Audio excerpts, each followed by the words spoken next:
Hello everyone, it's me Uncle John. Today I'm going to read S5 5078, The Call of the Wild, Jack London. Chapter 5, More Hard Work. 30 days after leaving Dawson City, the team arrived back in Skagway. They were very tired.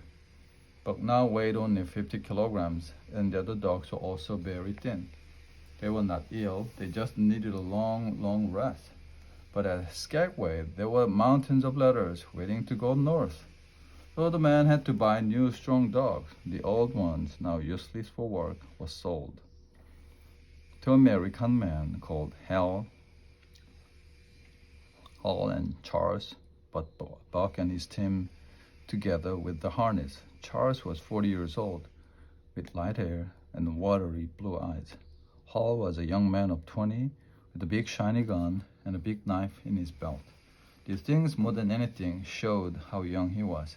Both men were clearly new to the North and its hard and dangerous life. They took the dogs back to their untidy camp, where a woman was waiting. This was Mercedes, Charles's wife and Hal's sister. Buck watched the men take down the tent and load all the luggage on the sledge.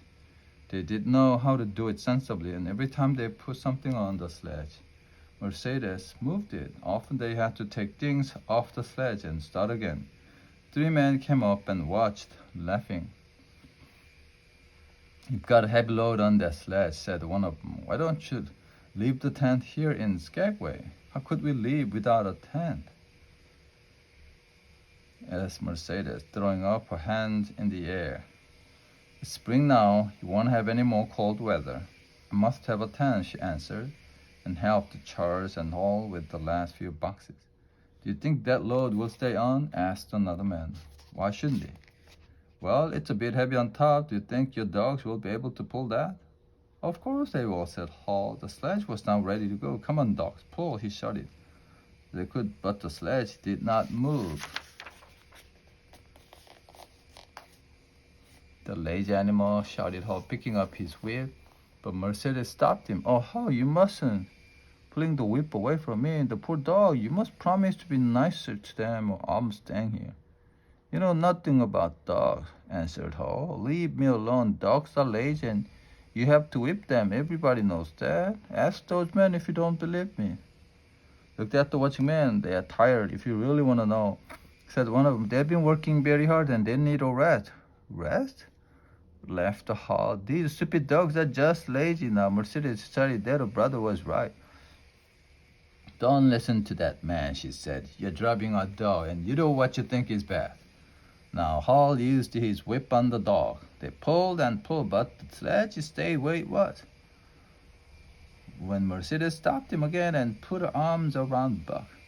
"You poor dear," she said. "Why don't you pull hard? Nobody will whip you." One of the men watching now spoke again. "I don't care what happens to you, but I'm sorry for the dog. The sledge is frozen to the snow. You'll have to break it out, push it from one side to the other to break the ice." Hal tried again, but this time he broke the ice under the sledge. The heavy sledge started to move slowly, Buck and his team pulling hard under the whip. After 100 meters, they had to turn into another street. It was a difficult turn, with a top heavy load, and Hal was not a good driver. As they turned, the sledge went over onto its side, throwing boxes and packets into the street. Dogs didn't stop. The sledge was not so heavy now. They pulled it easily on its side. The whip had made them angry. They started to run. Hal cried stop, but the dogs continued through Skagway, and the rest of the luggage fell off as they ran. People helped to catch the dogs and to pick up all the things from the street. They also told the men that if they wanted to reach Dawson, they needed twice as many dogs and half as much luggage. Hal and Charles went back to the camp and started to look at the luggage and throw things away. 10 blankets and plates were taken out. Mercedes cried when most of her clothes went.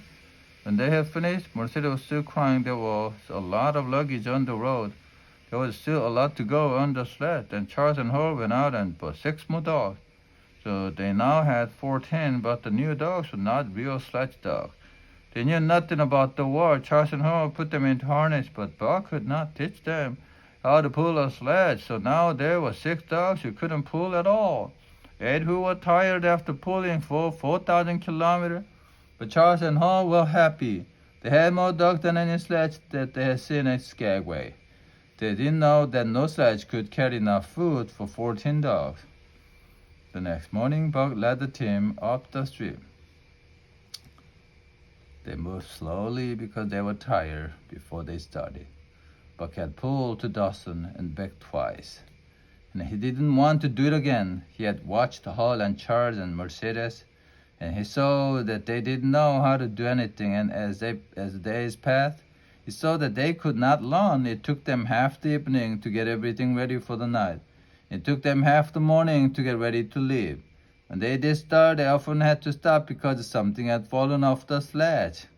On some days, they traveled 20 kilometers, and on some days, only 10. They didn't have enough dog food when they started. They used what they had much too quickly. He gave the dogs extra food because he wanted them to pull harder. Mercedes gave them extra food because she was sorry for them. But it was not food that they wanted, but rest.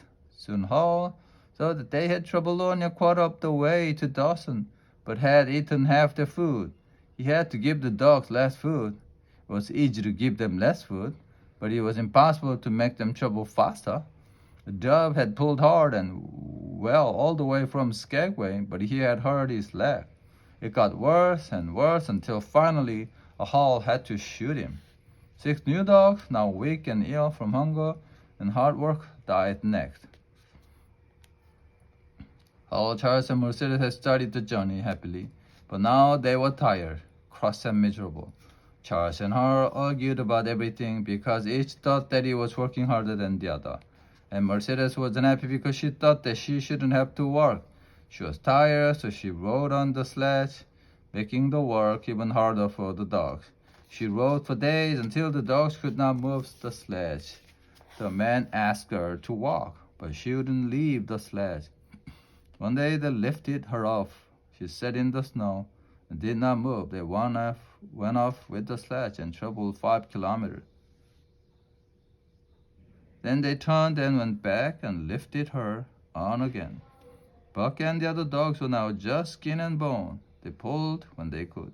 When they couldn't, they lay down in the snow. When they were whipped, they stood up and tried to pull again. One day, Billy fell and could not stand up.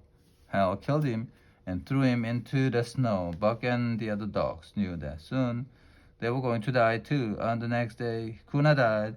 There were only 5 dogs left: Joe, Pike, Sol-leks, the one-eyed Teak, and Buck. Beautiful spring weather, the snow and ice were melting, the plants were growing, and the forest animals were waking from their winter sleep. It was a lovely morning when the 2 men and 5 dogs, pulling Mercedes slows, came into John Thornton's camp at White River. They stopped and the dogs dropped down immediately to rest. John Thornton was mending an axe, and he went on working as he talked to Hall. "Is it safe to cross the river here?" asked the Hall. "No, the ice is too thin. It's much too dangerous," answered Thornton. "People have told us that before, but we got here with no problem." "Only somebody stupid, very stupid, would cross the White River here," said Thornton. "That's what you think," said Hall, "but we have got to get to Dawson." He picked up his whip. "Come on, Buck. Get up now, let's go." Thornton went on working. He had warned them, but he knew he couldn't stop these stupid men from going on. But Buck didn't get up. Sol-leks stood up slowly. Dick and Joe finally parked, but Buck stayed where he was. The whip came down on him and again, and Thornton started to speak, then stopped, and began to walk up and down. Hall now put down his whip and started to hit Buck with a club. But Buck had decided not to get up. He had felt in ice under his feet all day, and he saw the ice in front of him. The cloth hit him again and again, but Buck felt almost nothing. Then suddenly, with a wild cry, John Thornton jumped on Hal, throwing him backwards. Mercy screamed. "If you hit that dog again, I'll kill you," Thornton shouted. "It's my dog," Hal replied, with the blood on his face. "Get out of my way, I'll hit you too. I'm going to Dawson." Thornton stood between Hall and Buck and did not move.